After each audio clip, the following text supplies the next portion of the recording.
Kenapa ada dua gaji atau upah? Gaji ini untuk PNS atau P3K yang nanti kerjanya penuh waktu, Bapak Ibu. Jadi diutamakan ke penuh waktu dulu, Bapak Ibu ya. Diutamakan ke penuh waktu dulu.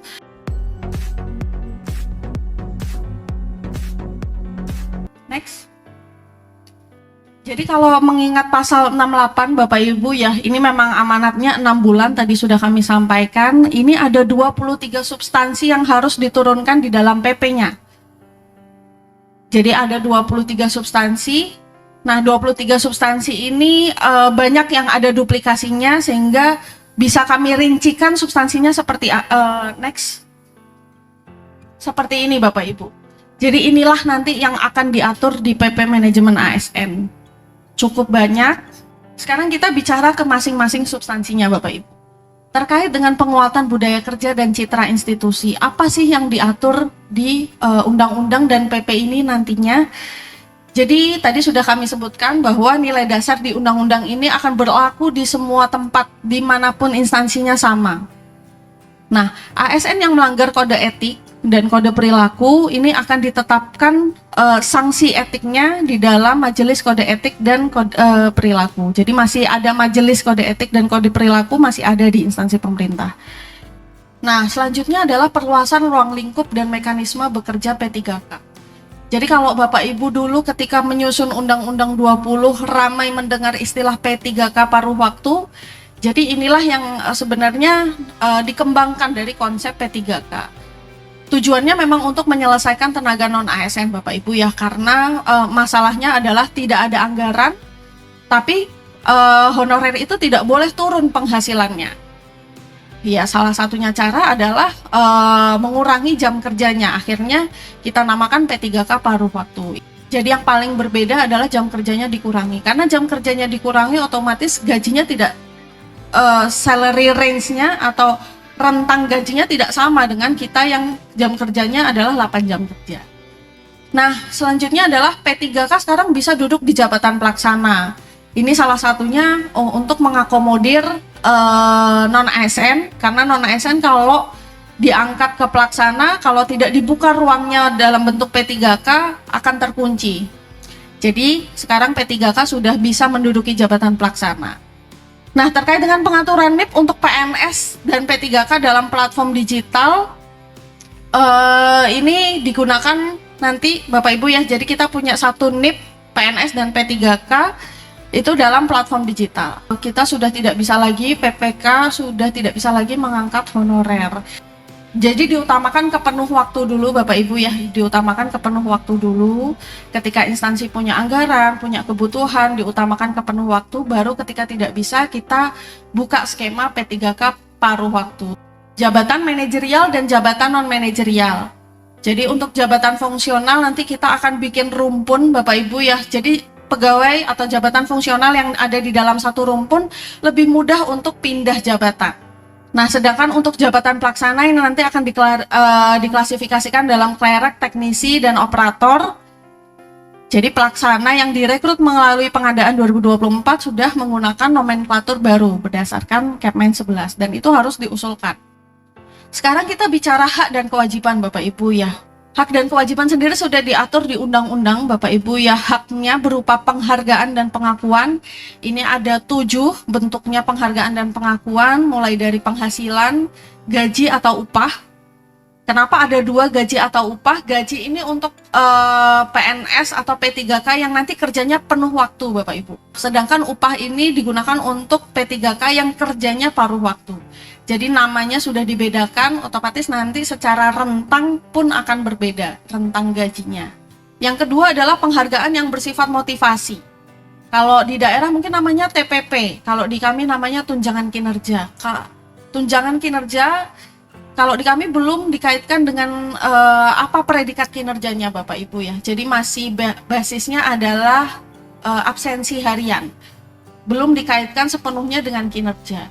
Nah, ke depan penghargaan yang bersifat motivasional ini sangat dikaitkan dengan kinerja Bapak Ibu. Nah, selanjutnya tunjangan dan fasilitas. Ini fasilitas ada yang sifatnya karena jabatan, ada yang sifatnya karena individu. Kalau jabatan mungkin karena seperti mobil dinas, kendaraan dinas, supir, rumah dinas mungkin. Nah, kalau individu ini karena orangnya, misalnya Bapak Ibu punya keluarga, makanya akan ada nanti tunjangan keluarga.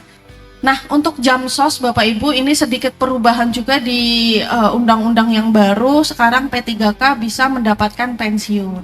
Jadi kita bisa tetap mendapatkan jaminan pensiun dan jaminan hari tua bagi P3K sama dengan PNS. Ada yang baru dari konsep cuti ini Bapak Ibu.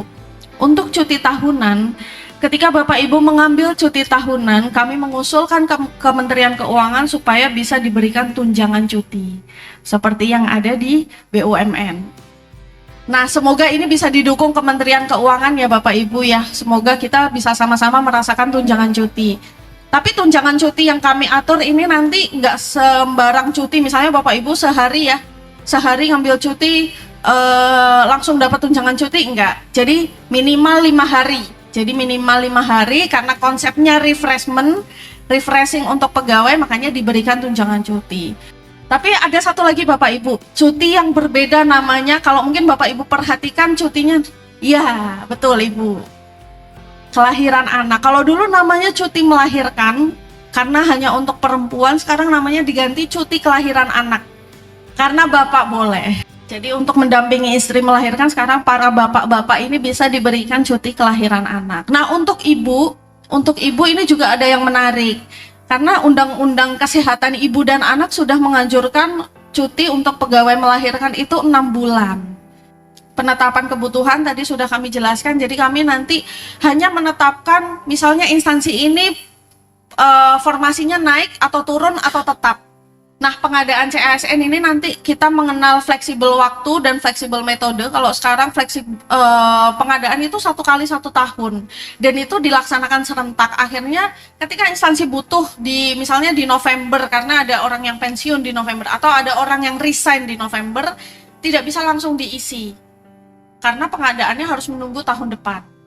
Nah, ke depan ini pengadaan sistemnya lebih fleksibel secara waktu, artinya instansi pemerintah bisa melakukan kapan saja.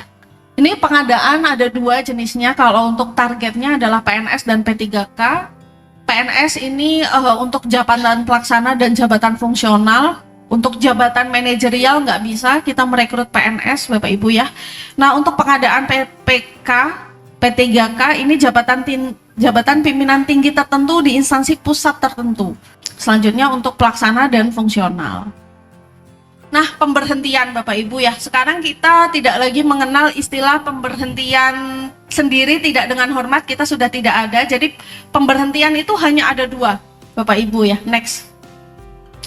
Pemberhentian atas permintaan sendiri dan tidak atas permintaan sendiri. Kalau pemberhentian sementara kan kategorinya lain ya Bapak Ibu ya. Jadi kalau untuk pemberhentian tetap itu ada 2 kategorinya. Kalau untuk APS Bapak Ibu, untuk pemberhentian APS ini hanya ketika pegawai mengajukan resign. Nah, selanjutnya untuk P3K ini masih sama ya Bapak Ibu ya, masih kita atur masa perjanjian paling kurang 90% baru bisa mengundurkan diri, target kinerja paling kurang 90% atau lulus PNS. Nah, ini yang agak seksi di PP yang baru Bapak Ibu ya. Jadi kalau Bapak Ibu statusnya sekarang P3K, Bapak Ibu mau melamar PNS, Bapak Ibu nggak perlu mundur dari P3K-nya. Jadi kalau sekarang P3K mundur nggak ada sanksinya. P3K misalnya kontraknya 5 tahun, baru kerja setahun yang bersangkutan mundur, nggak ada sanksinya. Nah, ini kemarin kami sempat diskusikan dengan instansi pembina terkait, akhirnya disepakati. Jadi masih sama ya Bapak Ibu ya, kalau pertama muda dan keterampilan itu 58, ahli media 60, ahli utama 65 kecuali diatur di undang-undang khusus untuk guru, peneliti misalnya. Jadi harus diaturnya dengan undang-undang. Kalau diaturnya dengan peraturan instansi pembina nggak bisa. Dari seluruh perubahan dan agenda transformasi di undang-undang ASN maupun di rancangan PP tentang manajemen ASN. Mungkin kurang lebihnya saya mohon maaf Bapak Ibu ya, kalau nanti perlu ada yang didiskusikan lebih lanjut, mungkin bisa kita lanjutkan di sesi diskusi. Kurang lebihnya mohon maaf, terima kasih Bapak Ibu, sekian wassalamualaikum.